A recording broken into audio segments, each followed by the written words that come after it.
In the name of the Father, and of the Son, and of the Holy Spirit. Amen. The grace of our Lord Jesus Christ, the love of God, and the communion of the Holy Spirit be with you all. And with your spirit. Sisters and brothers in Jesus Christ, today's Gospel is a continued part of the yesterday's Gospel. Yesterday, while teaching us about the spirit of prayer, Jesus said that our prayer should not be like that of scribes and Pharisees, who made prayer as an act of display, an ostentatious act in order to draw others' attention. Today, Jesus tells us that our prayer should not be like that of pagans or Gentiles, and in the process, Jesus, our good master, gives us the beautiful prayer, eternal prayer, the prayer of the prayers, as it is called, the Lord's Prayer or our Father prayer. Brothers and sisters, the Lord's Prayer or Our Father is a beautiful means for us to examine our life. It is like a mirror in which we time and again need to see ourselves and examine our Christian life. We call Him as our Father. As the son and daughter of the Father of heaven, is my life pleasing to Him? We call Him our Father.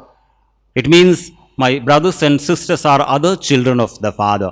Is my life is in loving relationship, a harmonious relationship with my brothers and sisters, the other children of the Father? How much I am keen to put on practice the gospel values, the kingdom values taught and shown by Jesus, the beloved Son of the Father. How much I choose to do Father's will, God's will, and how much I am doing my own will. Let's examine ourselves and thus prepare our hearts and minds to celebrate these sacred mysteries in a worthy manner.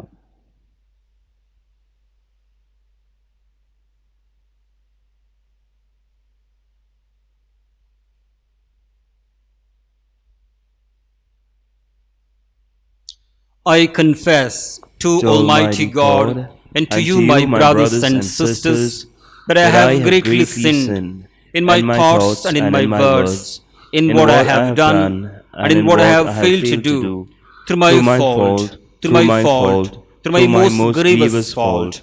Therefore I ask Blessed Mary, ever Virgin, all angels and saints, and you, my brothers and sisters, to pray for me to the Lord our God.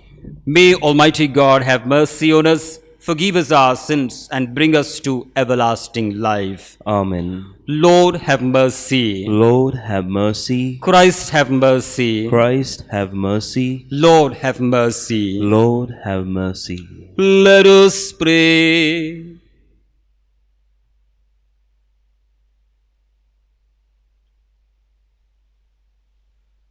O God, strength of those who hope in you, graciously hear our pleas. And since without you mortal frailty can do nothing, grant us always the help of your grace, that in following your commands we may please you by our resolve and by our deeds. Through our Lord Jesus Christ, your Son, who lives and reigns with you in the unity of the Holy Spirit, one God, forever and ever. Amen. A reading from the second letter of St. Paul to the Corinthians. Brethren, I wish you would bear with me in a little foolishness. Do bear with me, for I feel a divine jealousy for you, since I betrothed you to one husband, to present you as a pure virgin to Christ. But I am afraid that as the serpent deceived Eve by his cunning, your thoughts will be led astray from a sincere and pure devotion to Christ. For if someone comes and proclaims another Jesus than the one we proclaimed, or if you receive a different spirit from the one you received, or if you accept a different gospel from the one you accepted, you put up with it readily enough. Indeed, I consider that I am not in the least inferior to these super apostles. Even if I am unskilled in speaking, I am not so in knowledge. Indeed, in every way we have made this plain to you in all things. Or did I commit a sin in humbling myself so that you might be exalted because I preached God's gospel to you free of charge? I robbed other churches by accepting support from them in order to serve you. And when I was with you and was in need, I did not burden anyone. For the brothers who came from Macedonia supplied my need. So I refrained and will refrain from burdening you in any way. As the truth of Christ is in me, this boasting of mine will not be silenced in the regions of Achaia. And why? Because I do not love you? God knows I do.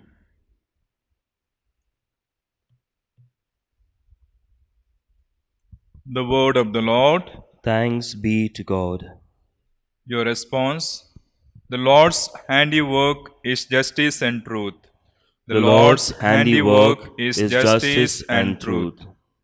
I will praise the Lord with all my heart in the meeting of the just and the assembly. Great are the works of the Lord, to be pondered by all who delight in them.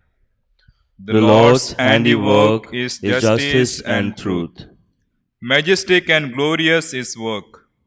His justice stands firm forever. He has given us a memorial of His wonders. The Lord is gracious and merciful. The Lord's handiwork is justice and truth. His handiwork is justice and truth. His precepts are all of them sure, standing firm forever and ever, wrought in uprightness and truth. The Lord's handiwork is justice and truth. Please stand for the gospel.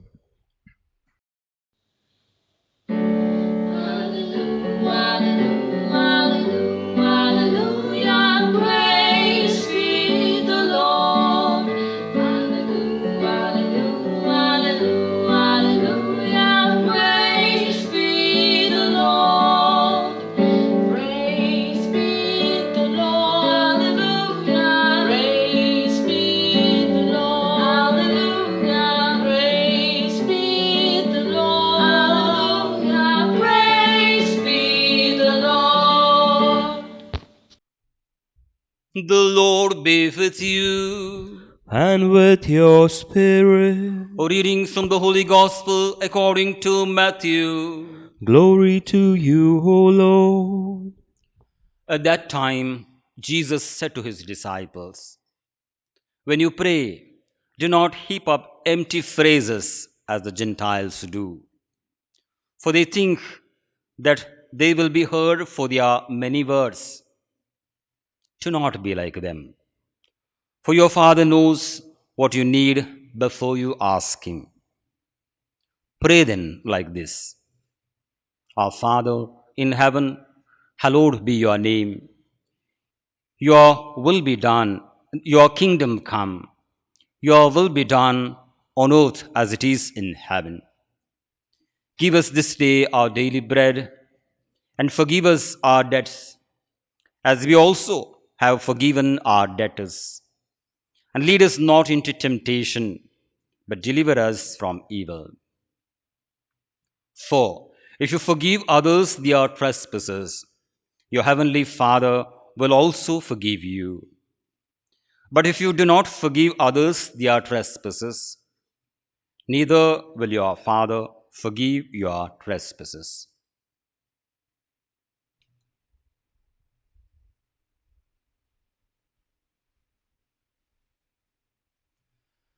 The Gospel of the Lord. Praise to you, Lord Jesus Christ.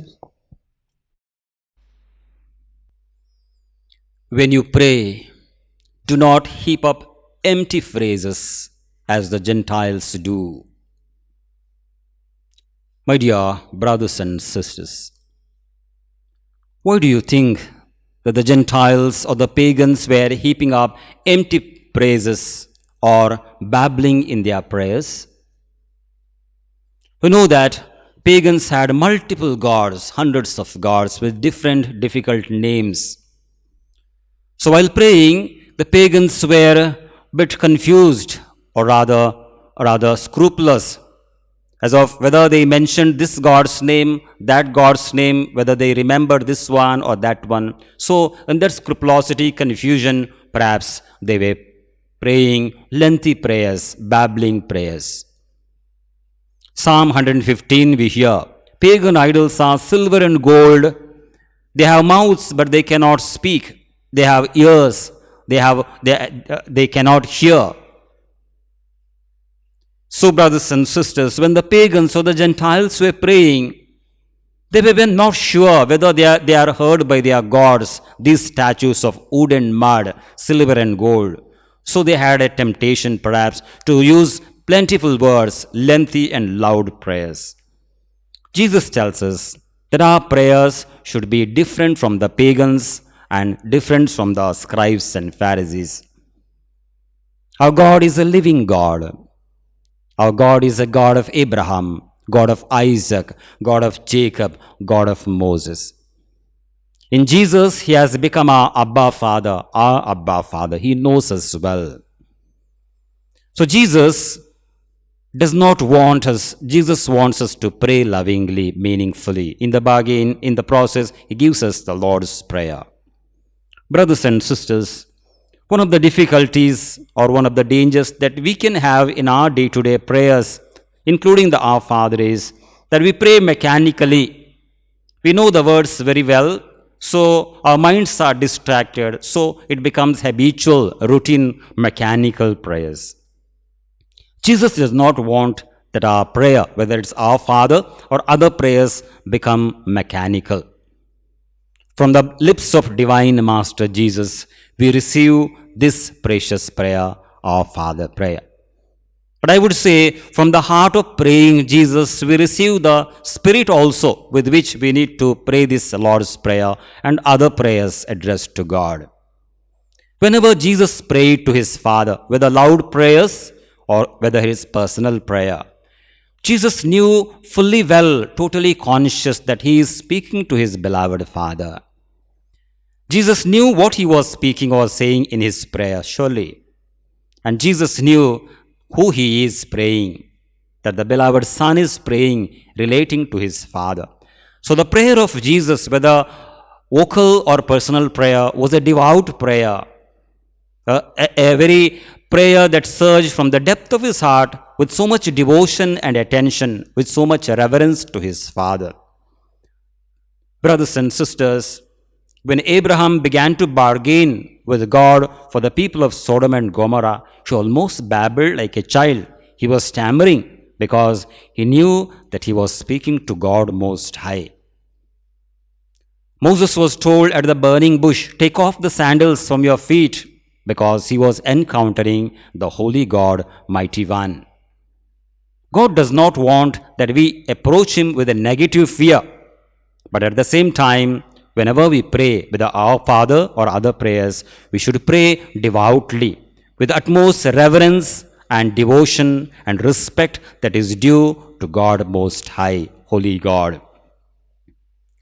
The saints of the church, especially St. Augustine, the church fathers, the teachers of prayer like St. Teresa of Avila, they give us another related attitude, very beneficial attitude whenever we pray, especially the Lord's Prayer. What do they say? The Father whom we are invoking, He is not somewhere hanging in the sky or peeping from the sky. The Father whom you are speaking or invoking dwells in our hearts. From our baptism through the sanctifying grace, the Father dwells in us. So these great teachers of the prayer, especially St. Teresa, they tell us that whenever we pray Our Father or other vocal prayers, we should have our focus inward, with the inward focus, inward attention, meeting the Heavenly Father, God who dwells there. We commune. At that time, prayer does not become prayer, it becomes a relationship, a dialogue of loving relationship. So these teaches, in Teresa tells us, whenever we pray our Father and other prayer, we should pray interiorly with our loving, focusful attention inward, and then we speak to the Father devoutly, reverently. At that time, brothers and sisters, praying becomes an act of experience of God.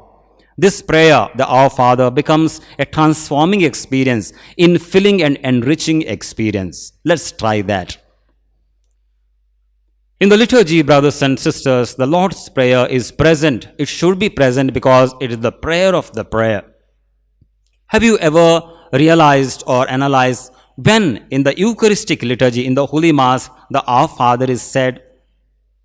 The Our Father in the Eucharistic liturgy, in the Holy Mass, comes at the end of the Eucharistic prayer and somewhere close to the act of sacramental communion, the act of communion. In the Eucharistic prayer, brothers and sisters, which is called anaphora, there are series of petitions, supplications made to the Father, especially the epiclesis, which is, let your Holy Spirit come upon these gifts to make them holy. Epiclesis, the greatest of the supplication. And there are series of supplications. And when we pray at the end of the Eucharistic prayer or anaphora, the Our Father summarizes all these petitions and supplications and offers to the Father to the Lord's Prayer. Very beautiful. And as I said, the Our Father comes almost close to the act of communion. We who call God as our Father, His children, almost knock at the heart of the Father, almost knock at the door of the kingdom, and lovingly, confidently we ask, give us, Father, this daily bread, which contains all the graces, especially the graces of healing, strength, and salvation. So meaningful and so important even to realize the place and the significance of our Father in the Eucharistic liturgy. Having said this, brothers and sisters, let us reflect one of the 7 petitions that we make in the Lord's Prayer. We say, Father, your will be done on earth as it is in heaven. So beautiful supplication. Who has to do God's will, Father's will? The stones that are lying there, the plants and trees that are blooming there, the summer and the winter, the ocean, the sky, they don't require to do God's will. God has set an order and harmony in them in creation, and they perfectly obey God's will in their own way. It is the children of the Father, I and you, we need to consciously choose and do God's will, Father's will.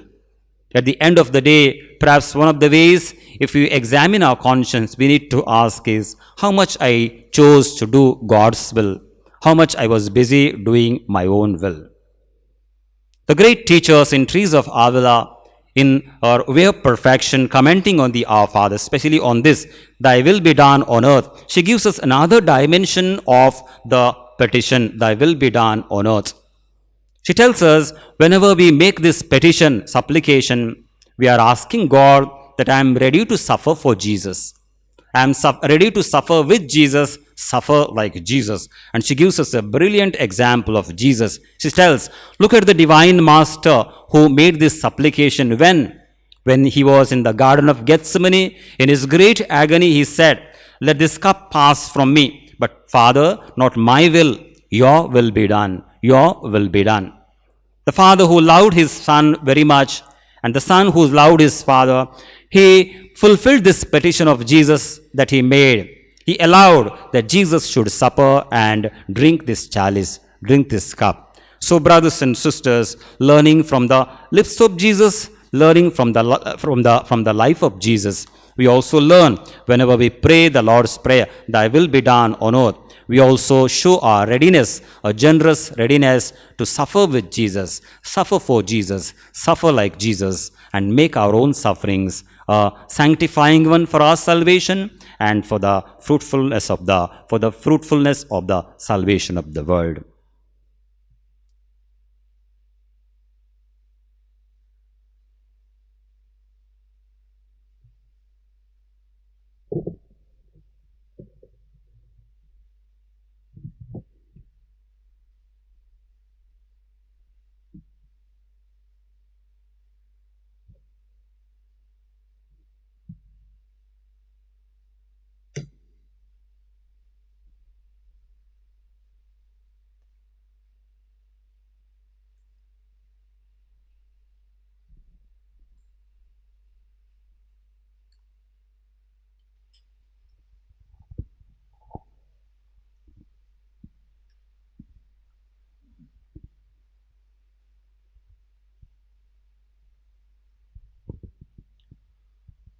Blessed are you, Lord God of all creation, for through your goodness we have received the bread we offer you.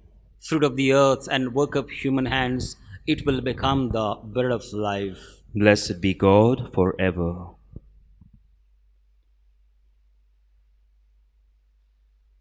Blessed are you, Lord God of all creation, for through your goodness we have received the wine we offer you. Fruit of the vine and work of human hands, it will become the spiritual drink. Blessed be God forever.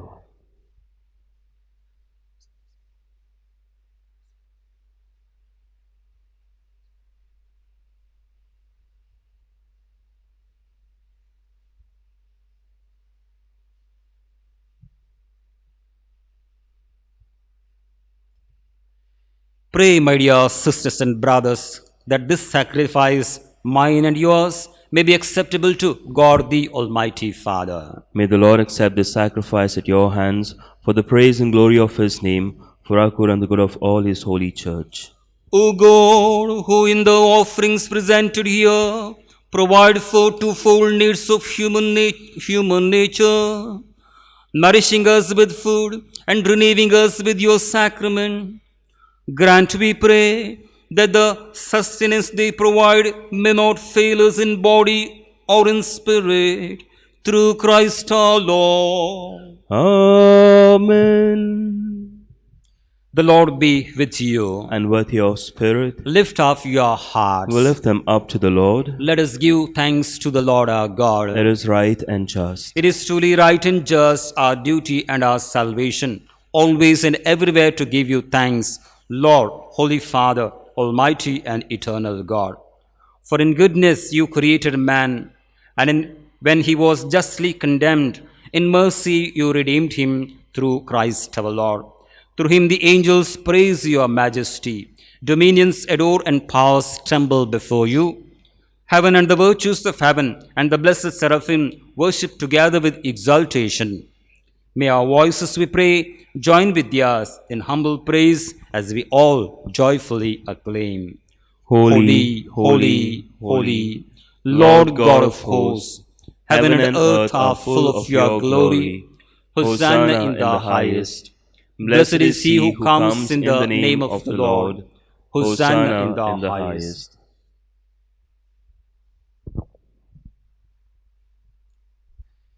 You are indeed holy, O Lord, the fount of all holiness.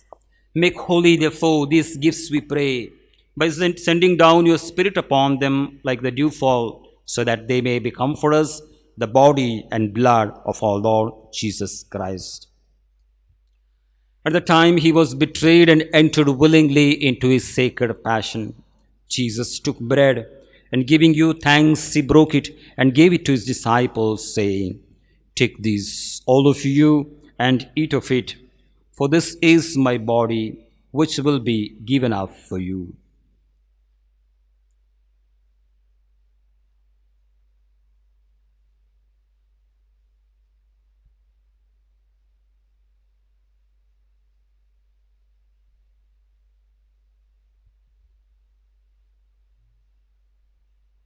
In a similar way, when supper was ended, he took the chalice, and once more giving thanks, he gave it to his disciples, saying, "Take this, all of you, and drink from it.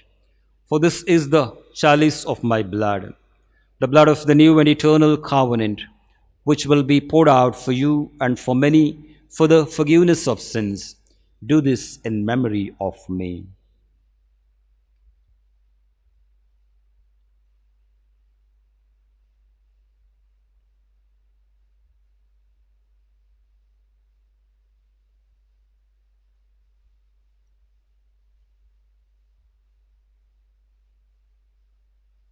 The mystery of faith. We proclaim your death. We profess your resurrection. We await your return. Lord Savior, have mercy on us. Therefore, as we celebrate the memorial of his death and resurrection, we offer you, Lord, the bread of life and the chalice of salvation, giving thanks that you have held us worthy to be in your presence and minister to you. Humbly we pray that partaking of the body and blood of Christ, we may be gathered into one by the Holy Spirit. Remember, Lord, your church spread throughout the world and bring her to the fullness of charity, together with Francis our Pope, Philip Neri our Bishop, and all the clergy. Remember also our brothers and sisters who have fallen asleep in the hope of the resurrection, and all who have died in your mercy. Welcome them into the light of your face. Have mercy on us all, we pray, that with the Blessed Virgin Mary, Mother of God, Saint Joseph, her spouse, with the blessed apostles and all the saints who have pleased you throughout the ages, we may merit to be co-heirs to eternal life and may praise and glorify you through your Son, Jesus Christ.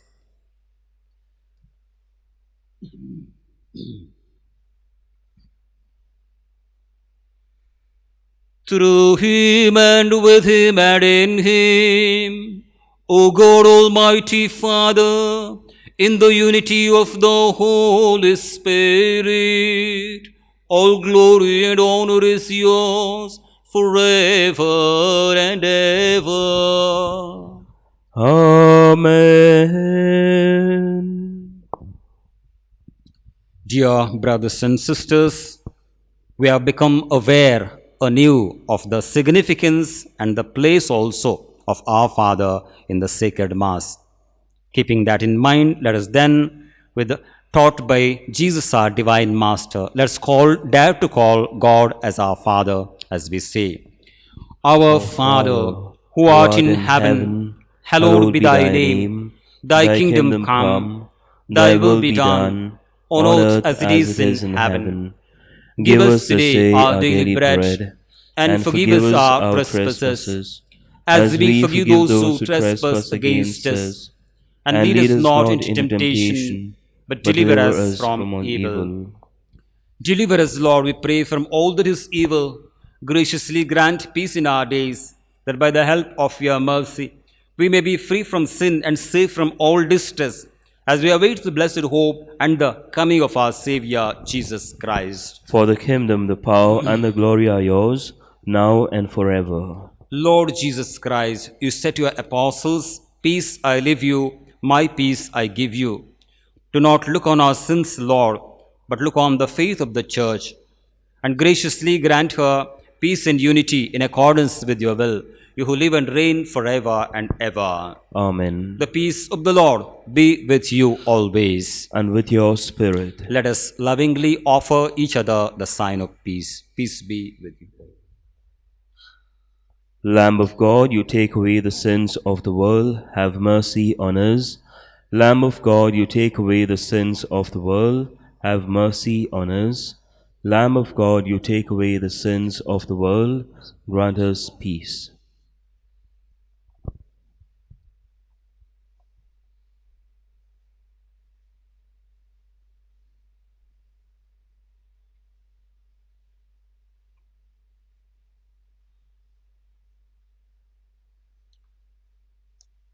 Behold the Lamb of God, Jesus Christ.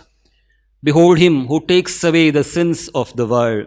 Blessed are we who are called to the supper of the Lamb. Lord, I am not worthy that you should enter under my roof, but only say the word, and my soul shall be healed.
Let us pray. As this reception of your Holy Communion, O Lord, foreshadows the union of the faithful in you, so may it bring about unity in your church.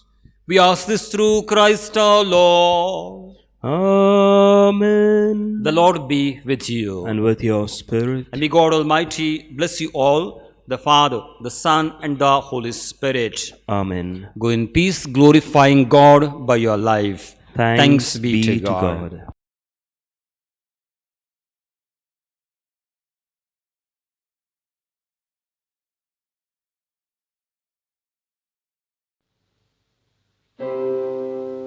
Colors of day torn into the night. The sun has come up, the night is behind. Go down in the city.